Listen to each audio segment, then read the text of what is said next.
शहर से कुछ दूरी पर एक बहुत बड़ा और घना जंगल था। उस जंगल में एक चुड़ैल अपनी चुड़ैल बेटी के साथ रहती थी। वो चुड़ैल अपनी चुड़ैल बेटी को बहुत प्यार करती थी और प्यार से उसे बिनी बुलाती थी।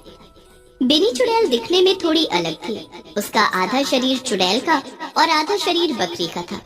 एक दिन बिनी दूर पहाड़ी पर खड़ी होकर स्कूल जाते हुए बच्चों को देख रही थी। इतने गौर से क्या देख रही हो बिनी? माँ, मैं बस उन सभी बच्चों को देख रही हूँ जो स्कूल जा रहे हैं। वो देखो, मेरा भी बहुत मन करता है स्कूल जाने का, स्कूल में बैठकर पढ़ने का।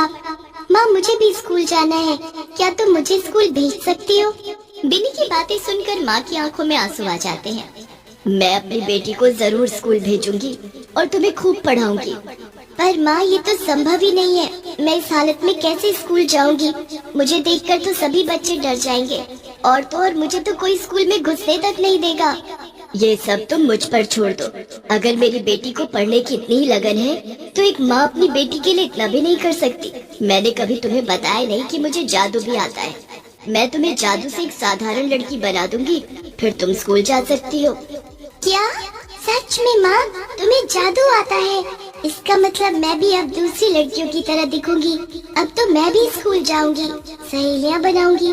फिर क्या था, अगले दिन सुबह सुबह चुड़ैल अपने सामने बिनी को बुलाती है और कहती है, बिनी, मैं तुम्हें अब एक साधारण लड़की बनाने वाली हूँ, पर एक शर्त पर। हाँ माँ, बोलो ना, क्या शर्त है? मुझे तुम्हारी सारी शर्त मंजूर है। बस तुम मुझे इन चुड़ैल रूप से छुटकारा दिला दो और एक लड़की बना दो। मेरी शर्त यह है कि स्कूल की छुट्टी होते ही तुम सीधा घर आओगी, इधर उधर नहीं जाओगी, क्योंकि मेरा जादू सिर्फ आधे दिन ही चलेगा। मतलब सूरज ढलते ही ये जादू टूट जाएगा और तुम फिर से चुड़ैल रूप में आ जाओगी। मतलब यही ना कि जादू सिर्फ सूरज की रोशनी में चलेगा, चांद की रोशनी में नहीं? तुमने बिल्कुल सही समझा। बिनी अपनी चुड़ैल माँ की हर बात मानती है। चुड़ैल आंखें बंद करती और बिनी पर कुछ जादू करती है। बिनी धीरे धीरे एक साधारण लड़की में बदल जाती है।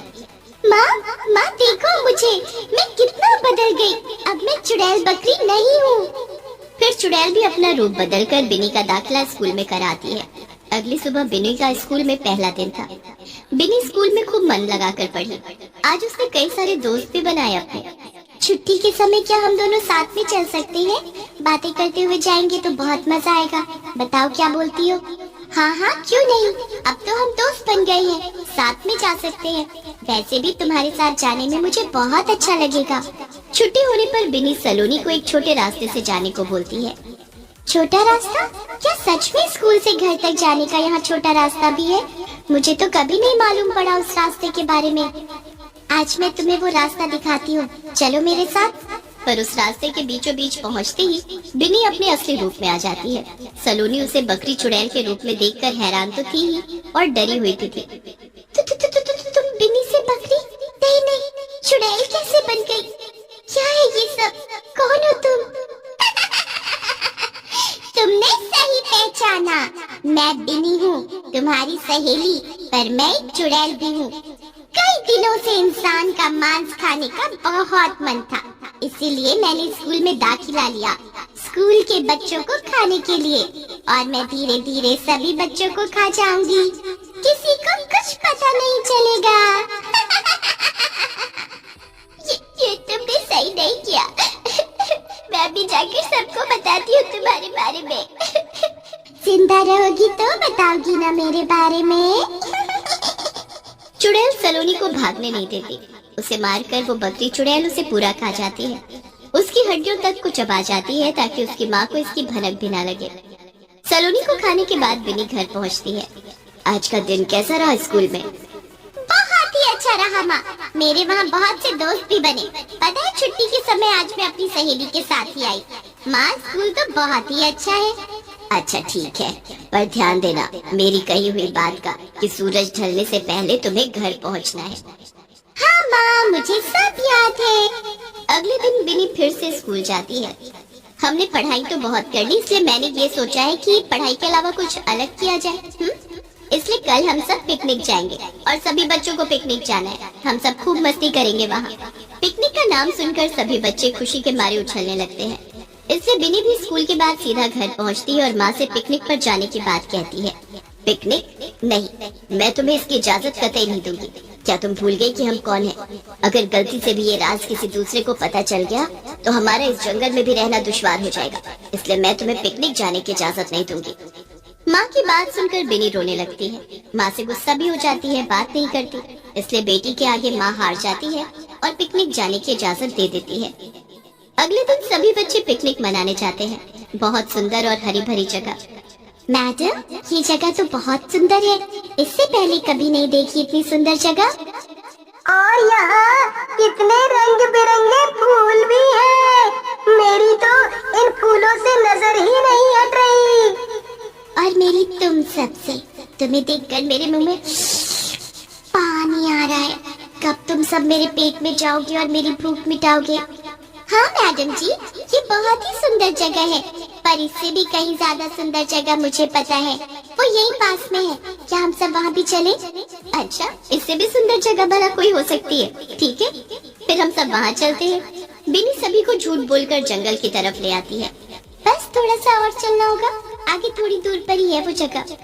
टीचर और सभी बच्चे जंगल पहुंच जाते हैं। चारों ओर बड़े बड़े पेड़ और सन्नाटा देख बच्चे डरने लगते हैं और वहां से जाने की जिद करते हैं। शाम हो जाती है, तभी सूरज डूब जाता है और धीरे धीरे बिन्नी बकरी चुड़ैल बन जाती है। तुम बिन्नी तो नहीं हो, तुम तो कोई चुड़ैल हो। बच्चों सभी भागो जल्दी, ये चुड़ैल हम सबको खा जाएगी। अब तुम सब मेरे घर में हो, ये मेरा इलाका है। तुम सबको मैं यहाँ जानबूझकर लाई। तुम सब मेरी चाल में बहुत आसानी से फंस गए, जैसे बाकी बच्चे आ गए थे मेरी चाल में। इसका मतलब जो बच्चे गायब हुए स्कूल से, उन्हें तुमने मारा? हाँ, मैंने खाया। मेरी माँ ने जब से मुझे इस बकरी के धड़ के साथ जोड़ा है, तब से मैं बहुत भूखी रहती हूँ। मेरा पेट कभी भरता ही नहीं। क्या करूँ अब मैं? अब तो तुम्हारे भोजन बनने से कोई नहीं रोक सकता, इसलिए चुपचाप तुम सब मेरे मुंह में आ जाओ मेरा भोजन बनने के लिए। चुड़ैल जैसे ही बच्चों की तरफ बढ़ती है उन्हें खाने के लिए, तभी उसकी माँ उसके सामने आकर खड़ी हो जाती है। अपने ही गुरु को मारने में तुम्हें शर्म नहीं आ रही? मुझे नहीं पता था कि मेरी ही बेटी मुझे धोखा दे रही है। छी, मुझे शर्म आती है तुम्हें बेटी कहते हुए। माँ, ऐसा नहीं है, वो मैं सच बोल रही हूँ। मैंने कुछ नहीं किया, बल्कि ये सब लोग मुझे मारने के लिए यहाँ आए। तुम्हें क्या लगता है कि मुझे कुछ पता नहीं? मुझे सब पता चल गया है कि तुमने मुझसे झूठ बोला स्कूल जाने के लिए। तुम्हें स्कूल पढ़ने नहीं, इंसानी मांस खाने जाना था। जिन बच्चों को तुमने मारा उसकी सजा तो तुम्हें मिलकर रहेगी। नहीं माँ, मुझसे गलती हो गई। अब नहीं करूँगी दोबारा ऐसा। मत दो मुझे सजा। चुड़ैल अपनी बेटी की एक नहीं सुनती। वो अपने जादू से अपनी चुड़ैल बेटी को पूरी की पूरी बकरी बना देती है। अब तुम जिंदगी भर इसी हालत में रहोगी और इस जंगल की घास खाओगी। बस मैं भी अब तुम्हारे साथ नहीं रहूंगी, इसलिए मैं जा रही हूँ हमेशा हमेशा के लिए तुमसे दूर। चुड़ैल अपनी बेटी को पूरी बकरी बनाकर खुद गायब हो जाती है और सभी बच्चे चुड़ैल के साए से आजाद।